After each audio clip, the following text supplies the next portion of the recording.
Okay, it's 1:15, and I'm going to call to order the meeting of the Audit Committee. First thing we're going to do is ask for a quorum. David Loeb? Here. Carl Krull? Here. And I'm Rudy Garza, and we do have a quorum to conduct business. We're going to have a short agenda today, but first thing first is, do we have anybody in the audience that wants to make any public comments? Okay, first item on the agenda is approval of the minutes. Move to approve. Second. Okay, we've got a motion and a second to approve the minutes. All those in favor say aye. Aye. Anybody opposed? Motion carries. Item number 2. Tammy, discussion and possible action regarding the college's internal audit activity, including fiscal year 25 internal audit and status for financial aid, and maintenance and follow-up with the internal audit report, and the fiscal year 25 annual report, and then fiscal year 26 proposed audit plan. Please. Thank you, sir. We have Dan Graves here with Weaver, who is going to walk us through the presentation and give you an update on all the internal audit activities for this past year, and then talk about some things moving into FY26. So I'll turn it over to Dan. Thank you.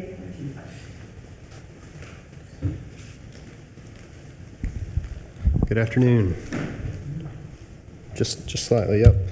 Well, I do have a few things to update you on as part of our internal audit plan. We don't have a lot of reports to present or talk to you about today. We do have one, but mainly to give you some updates on where the internal audit plan for 2025 stands. So previously, the items in gray on the screen are items that we've already presented to you that were part of the plan. We do have an update on financial aid, on maintenance, and then can briefly talk to you about the completed information security follow-up.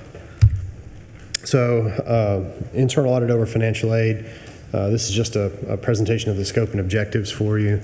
Those haven't changed, really looking at federal compliance with the federal financial aid rules. The status fieldwork has taken a little bit longer than we originally anticipated. That's largely due to higher than anticipated activity and participation in the Freedom to Dream initiative. That has been very successful, and from what I can see, for the college, but has also created a lot of work specifically in the financial aid office. When you talk about that many students enrolling in that program and working through to get the aid covered, that takes a lot of their time, and so our requests were backburnered, and rightfully so. So it's just taking a little bit longer. I can tell you today, though, that even this morning, financial aid is back on it, and even with the start of school being this week, they are getting us information, and we had one outstanding request, and from the emails that I saw today, it looks like everything's been filled today, and so we should be able to get through the rest of our testing this week, and then work on wrapping up and review in the subsequent weeks. So in early September, we should be complete. So that's just where we're at with financial aid. Again, congratulations on the success of the Freedom to Dream initiative, but it did delay some of the internal audit activity, and that's really okay with us. We can take that back seat to some of the other strategic initiatives. Just as long as we get our work done, we're good. So, any questions there before I move on? Do you have any sense of whether there's any issues? I haven't dug into any of the testing. I've talked with my team some. We don't have anything from right now that I can see as significant to report. Of course, that's pending all my detailed review after that. But at this point, we don't have anything that I felt the need to bring to management's attention yet. So. The next is maintenance, and so we've been working on maintenance throughout the year. We actually kicked off and started some this week. What I really wanted to talk to you today about is we have defined the scope. We met with management, with Dr. Escamilla, with John and Tammy, and really kind of defined what we wanted to cover and what the college needed us to cover as part of our maintenance internal audit. And so really what we're looking at is facilities maintenance, construction and repairs, grounds maintenance, and deferred maintenance. Those are the major categories within the overall maintenance scope. We decided not to include anything with tools and supplies, expense line items, or custodial services as part of the overall maintenance process, really focusing on building and grounds from an upkeep standpoint and not the interior of the buildings. The objectives really focusing on looking at the annual maintenance plans, how they're completed, and verify that those are monitored to prioritize critical maintenance to avoid increasing deferred maintenance. I know deferred maintenance in governmental institutions nationwide is a frequent topic that has been discussed. And so really, how is the college managing their current planned maintenance list so that we can minimize the growth of deferred maintenance to the best extent possible? Also look at unscheduled maintenance items. So you have planned and unplanned maintenance, the unplanned, how those are addressed and resolved in a timely manner and prioritized in conjunction with planned maintenance. And then also looking at the whole sort of interweaving of planned maintenance, unplanned maintenance, deferred maintenance, how that gets addressed, and then overall facilities and construction and how there's sort of a master plan to address all of those. Really looking at the college's plans to how does it manage, monitor, and make informed, thoughtful decisions on how all those things get folded into an overall master plan for maintenance, deferred maintenance, and construction. And then overlaid on that is obviously budgetary constraints. And so you have a finite pool of resources in a budget. How do you best address all those topics within that given resource set? And that's really our focus, is the process that is used to develop those plans, monitor, and then execute those plans as part of maintenance. So it's a pretty big bite at the apple when you look at it from a grand scheme. But I think addressing all of those and looking at all those as part of the scope will give the college the best audit that we can give with what we have from our budget standpoint. So any questions there? I know this was has been an important topic to you and the college in itself, and so open to any questions about the scope.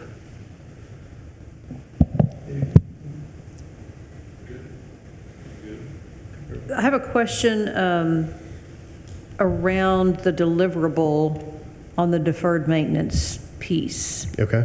So what would that look like? Well, the ultimate deliverable will be the report, and what we will discuss in the report is the results of our procedures of how management approaches deferred maintenance and the plan to reduce deferred maintenance either through the deferred maintenance line item in the budget, addressing and sort of prioritizing what's on the deferred maintenance list and what gets included in that budgetary line item, but then also for capital projects, how capital projects such as like a major renovation, what would that address as part of deferred maintenance and managing deferred maintenance through either that budgetary line item or capital project line item that would manage that. And so really, it's all about the process and how thoughtful is it, what are the plans, the support, and the documentation around how we address that. So that's what would be addressed in the report. I'm curious, Mr.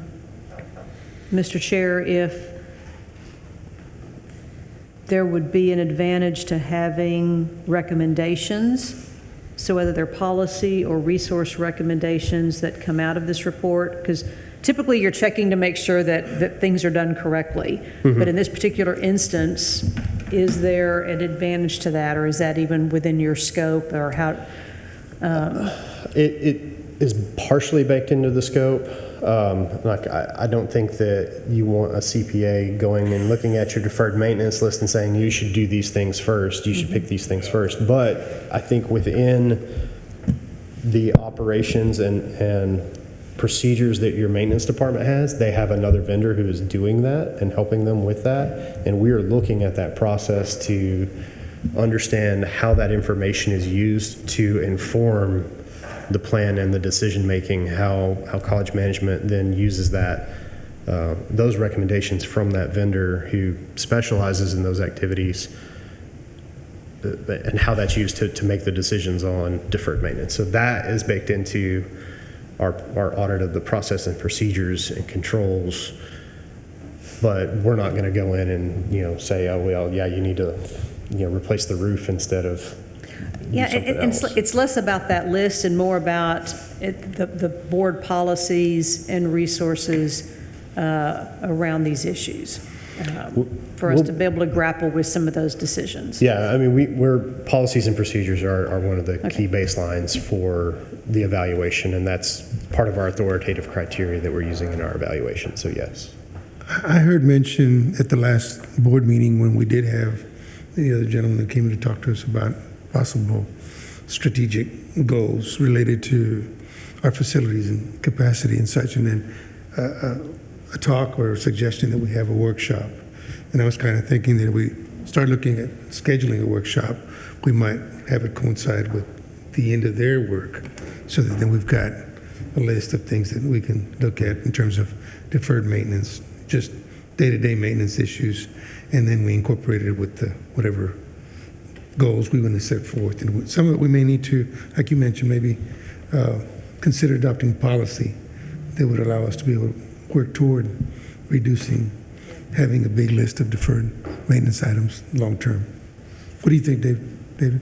No, I think that's a great idea. I mean, what I know, being able to take some of our savings, if we don't spend our contingency one year, having a policy in place where we say, okay, we're taking a certain chunk of that, and that's going to hit the list. Things like that, I think we need to have a full board discussion on and really look at, because I think, there's going to be some things that we can handle within our budget. There might be some things that we need to go ask the voters about, and I want to be able to say, we used all the resources, we maximized the resources available to us before we asked you, the voters, to vote for some of these things. So, yeah, I think that's a great way to handle it.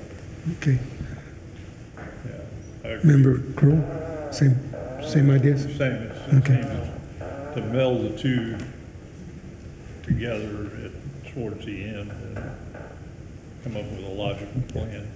Yeah, I mean, my focus for this audit is just what you said. You have a given budget restraint. This is what you have. This is your pool of money that you have available to work with. How do we maximize that? And that's really what I'm focused on as part of the audit is what is the process to know that we are maximizing that to the best we can.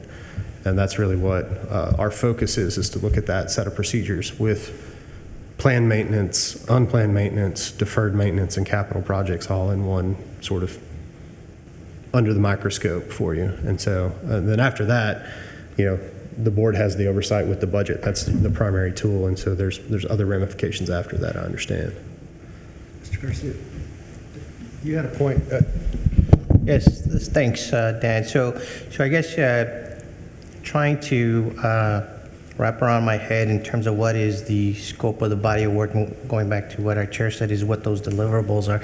And just listening to the group here, it almost sounds like we need to at least get an understanding whether or not we have a good sound modeling for assessing or using a risk-based approach and identifying what the priorities of those deferred maintenance are, assessing or letting us know whether or not the contingencies are adequately leveraged in terms of emergencies that come up once, and whether or not that approach that we're doing today is adequate. Now, what does that mean? We're very fortunate to have the contingency and the support of the board for those contingencies that allows us to have the flexibility to adjust when we have emergencies. Like this week alone, we had two major emergencies, and we were able to address them immediately because of the financial resources that we have. So the question is, does our modeling allow for these unexpected emergencies, given that we definitely know that there's a higher degree of need for addressing deferred maintenance? And so the question is, how do we balance the limited resources to address this huge list of deferred maintenance, at the same time reserving some dollars for these unexpected things so that we have the dollars there and we can respond fairly quickly. So what is the risk approach? Is it adequate?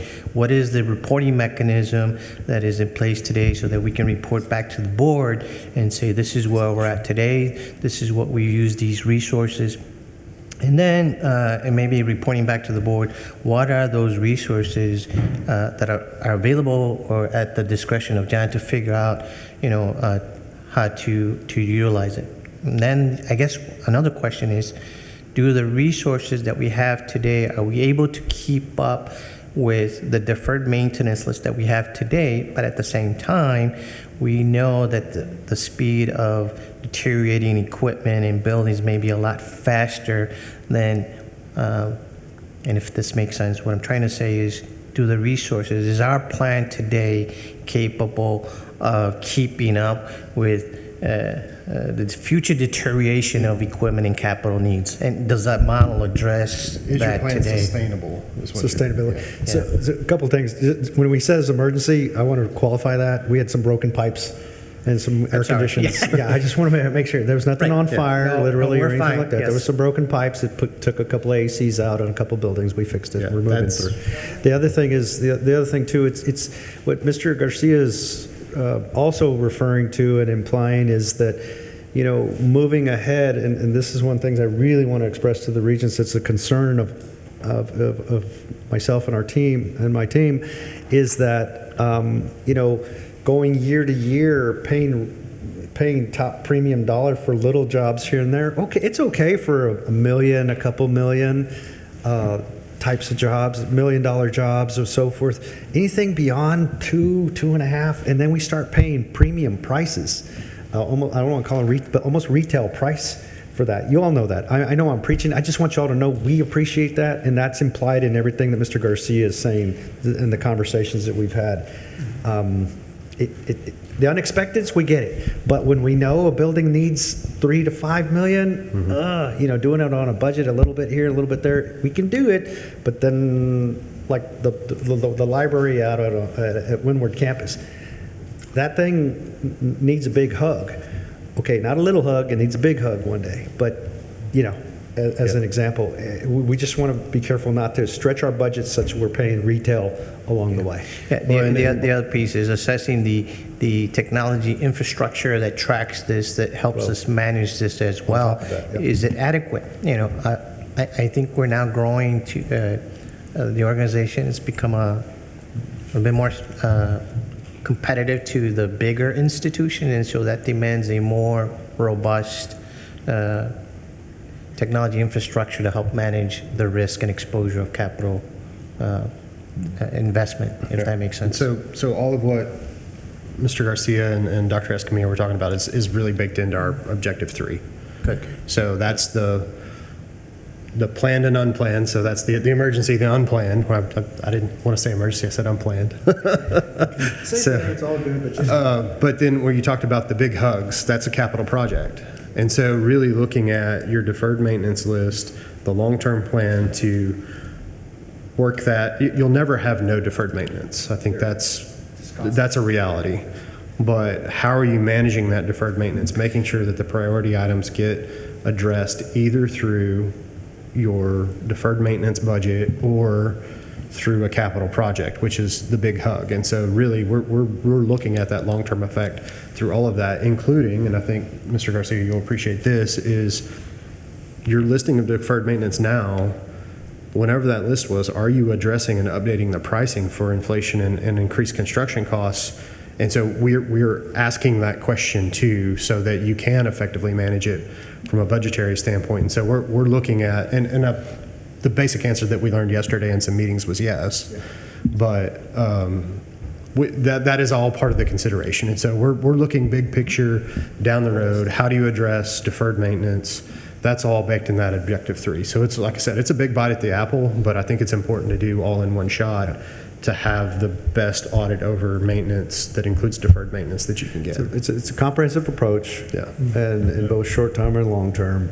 And John has been supremely on top of that. And, you know, that's why when John says, hey, it's cheaper to start ground up than renovating some spots, that means he's been working on this. So anyway, just to share with the Regents, it's just. So that's all included in our evaluation under this audit. And we're starting now. We've done some planning. We've done some document discovery this week. Really going to start digging in that deep in October. This has all been sort of a fact-finding week for us to get some more, a level playing field for us so that we know what's going on, and then we'll dig into that a lot more in October. Well, I Just a- think, Yeah, I was Yeah, gonna, just a I was side gonna call note. on her next. One of the issues that came up that we talked about, that was actually warranty work, so it did not have to hit our budget. Oh, It was okay, warranty good. work, yes. Yes, that was questioned, whether this work in this brand-new building was.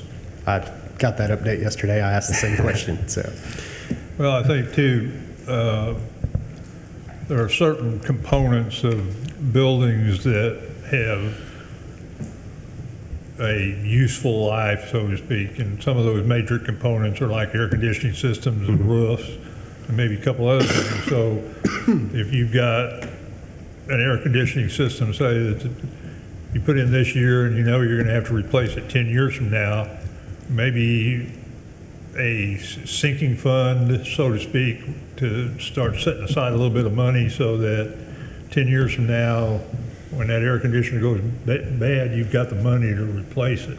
Same way with roofing systems and other systems in buildings, but the two major and two most expensive usually are roofs and air conditioning systems.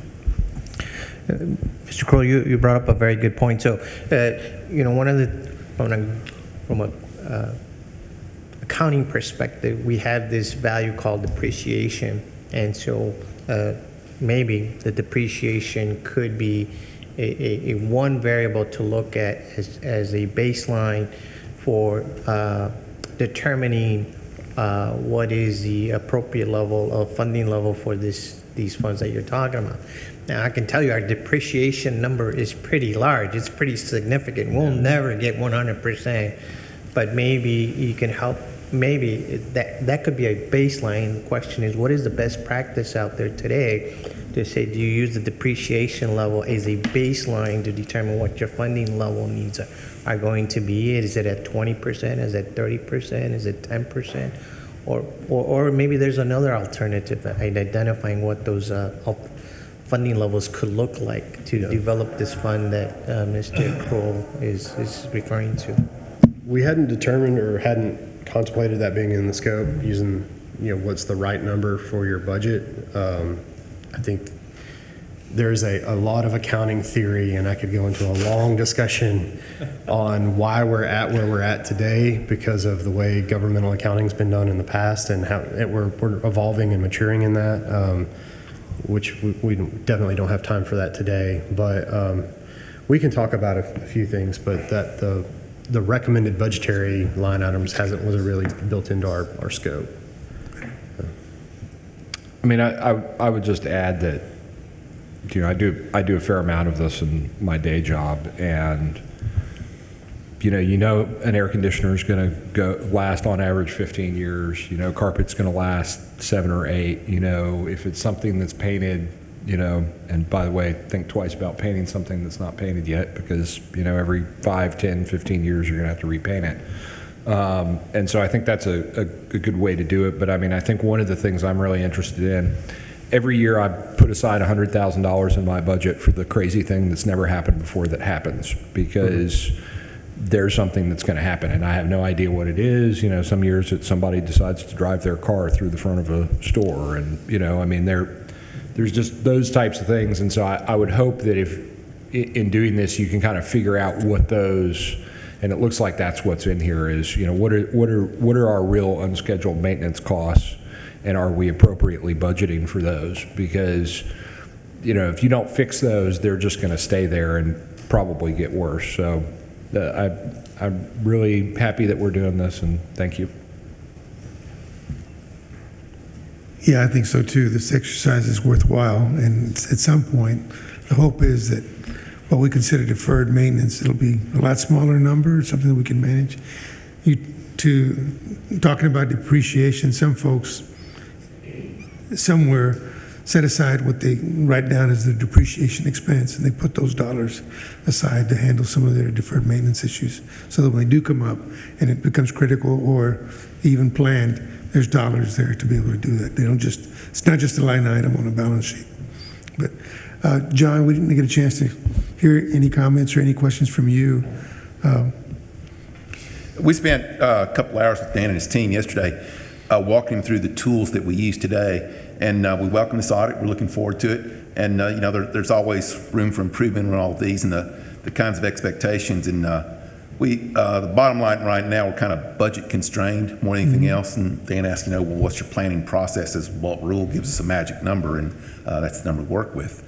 So we do the best we can with the resources available to do what we can, and we've been reasonably successful. That part of what happens in the world of facilities, you know this, that no news is good news. People don't call to tell the lights are working, the air conditioning's working. They call when it doesn't work. And today we got lucky. It wasn't too hot, the air conditioning went out, but we didn't notice it. But we're looking for the kind of recommendations that the audit will provide to us, that these are some things that we should do different. I think I gave him an official copy of the board policy, had Jessica work it, download it, and there's probably some room for some improved board policies that are very clear about how we report. So I think there are going to be some recommendations that come from this. And to some of the specific questions, well, how much money should we be doing line item? They can come up with, I'll call it a bandwidth, a rule of thumb, a minimum, maximum kind of thing. Not necessarily from this study. It may be a separate task. As a good auditor, he always lines up that next set of work. But it comes out of this, his next task is, okay, given where we are and where we're going, because when we see this huge increase in enrollment, that's that much more demand on all the facilities. And ideally, this is not just sustainable, that not another plateau, but it continues to grow, which just dynamically changes all of our facilities requirements. So we're looking forward to it, and we're going to give Dan everything he needs. When he goes and checks his file server, he needs another server for all the documents we've been sending. Okay. Anything else to? No, I really wanted to brief you on what the plan, scope, and objectives of this was. That's my goal for this topic. Well, we appreciate your efforts. I think that this particular exercise is going to be real beneficial for us, coming up with a plan and maybe coming up with some policy and procedure changes that we may need to make going into October, November, when the time frame comes that we do have that workshop that we're looking forward to having. Is there any other comments, Madam Chair? I've got a couple more topics. Okay. That was it on maintenance. Right, go ahead. So as far as other internal audit activity, we had information security follow-up. So that is complete. All field work reporting is done. I can tell you without going into too much detail because it's information security related. Essentially, there was one item left, and it had to do with the IT department implementing a new tool in security, and so that has been done and is complete. Ali and his team did that. Our team came in and validated, verified that, and so I can tell you that all the findings that we had related from our information security audit in the past are all closed and all addressed and remediated. So that detailed report we can provide to you in the September meeting, but just for the audit committee's purposes, that is finished and complete, and we validated that. So, Ali, good? Yeah, it was quite a journey, and I appreciate Weaver's guidance through that, but we have a phenomenal team, and I'm really glad to hear that we've remediated everything, and we look forward to coming with the next round of reports and continuing. Yeah, thank you. Good.